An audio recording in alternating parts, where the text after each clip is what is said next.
Micromax, जो कि 2015 में इंडिया की सेकंड लार्जेस्ट कंपनी बनी आफ्टर सैमसंग, जिसने बहुत कम समय में 16% मार्केट शेयर अक्वायर कर लिया। पर ऐसा क्या हुआ उस कंपनी के साथ कि आज वो कंपनी सिर्फ नाम के लिए रह गई। माइक्रोमैक्स की शुरुआत 1991 में हुई थी। राजेश अग्रवाल, जो कि CEO और फाउंडर है, बहुत बड़ी अपॉर्चुनिटी सीकर है। शुरू में कंपनी सिर्फ कंप्यूटर हार्डवेयर सप्लाई करती थी to companies like DHL, HP and Sony. 1991 में राजेश अग्रवाल को राहुल शर्मा, सुमित कुमार, विकास जैन ने ज्वाइन कर लिया था। उस वक्त .com का बहुत बड़ा बूम चल रहा था, तो वो चारों एंटरप्रेन्योर्स ने ये सोचा कि सॉफ्टवेयर बिजनेस में घुस जाते हैं।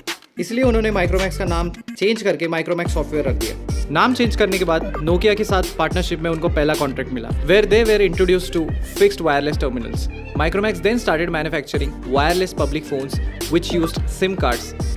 इसकी एक्सेसिबिलिटी उन एरियाज में थी जहां लैंडलाइन कनेक्टिविटी बिल्कुल नहीं थी। हर बार बिजनेस को सक्सेसफुल बनाने के लिए you have to adopt certain changes in your surroundings. On a trip to rural Bengal, Rahul Sharma ने ये ऑब्जर्व किया कि there was a public telephone office which had been powered by using battery from the truck. Sharma was confused कि गांव वाले battery कैसे charge कर लेते without electricity. शर्मा को उस इंसिडेंट के बाद बैटरी पावर्ड पोर्टेबल टेलीफोन के बेनिफिट्स पूरी तरह से समझ आ रहे थे। उन्होंने उनके पार्टनर्स को कन्विंस कर लिया कि यही टाइम करेक्ट है for entering into mobile phone industry. एक तरफ जहां नोकिया एंड सैमसंग जैसे बड़ी कंपनीज एज ए कॉम्पिटिटर थे, शर्मा का बस यही प्राइम गोल था to make a low budget smartphone जो कि बहुत लॉन्ग बैटरी लाइफ वाला हो।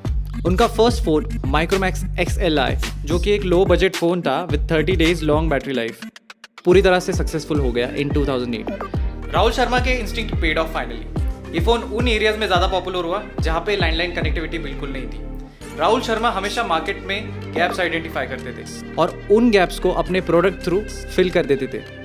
माइक्रोमैक्स इसी फिलॉसफी के चलते 2 साल में 0.5% से लेके 6% मार्केट शेयर में पहुंच गया। माइक्रोमैक्स के लिए मोबाइल डोमेन में घुसना वॉज अ टर्निंग पॉइंट। 2008 से कंपनी ने बहुत एक्सपोनेंशियल ग्रोथ पकड़ ली, from 10 crore to 100 crore per year turnover हो गया। 2010 में कंपनी ने लाइन ऑफ टैबलेट्स भी शुरू कर दिया, जिसको हम फनबुक सीरीज कहते हैं। Soon with the advent of Android software, Micromax ने पहला एंड्रॉयड स्मार्टफोन लॉन्च किया which was Micromax A60। Micromax तेजी से प्रोग्रेस कर रहा था। Even Micromax was the first Indian mobile company to sign a Hollywood star who was Hugh Jackman, which was for an ad campaign. 2015 में Micromax became second largest smartphone company in India. एक छोटी company के लिए बहुत बड़ी achievement है to beat MNCs like Nokia and LG। अब तक कंपनी का मार्केट शेयर 16% हो चुका था। अनफॉर्चुनेटली ये फेम ज़्यादा देर तक बना नहीं रहा। 2015 के एंड में कंपनी का बहुत लॉस हुआ। तो ऐसे क्या रीजंस हो सकते हैं जिससे माइक्रोमैक्स का इतना बड़ा लॉस हुआ? आइए चलो देखते हैं। There were several reasons which were contributing to the failure of Micromax, but according to me, there was a major reason which was the launch of Reliance 4G. Micromax primarily operated on 3G sphere. They had about 40 different mobile phones in 2G and 3G technology. यहीं पे उनकी primary mistake हो गई that they did not enter in 4G venture at a right time.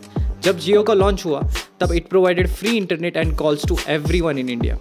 As a result, people got shifted to 4G. Hence, you cannot run 4G network SIM on a 3G phone.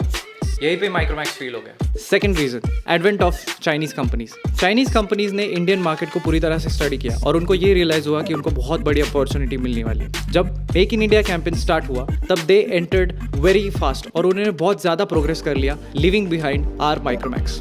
Third, Micromax didn't focus on innovation and technology. Micromax का ज़्यादातर focus production और marketing पे रहता था। Hence they did not appointed a great team for research and development. इसलिए वो technology पे focus नहीं कर पाए, जबकि चाइनीज कंपनीज सॉफ्टवेयर और हार्डवेयर में पूरी तरह से सक्षम थे। This led back our Micromax. So these were the 3 major factors contributing to the failure of Micromax. अब जबकि चाइनीज प्रोडक्ट्स बैन हो गए तो there is again a high opportunity for Micromax to come back. Do let us know what you think about it in the comment section. Please follow our channel for more content as such. My name is Abhishek and thanks for watching.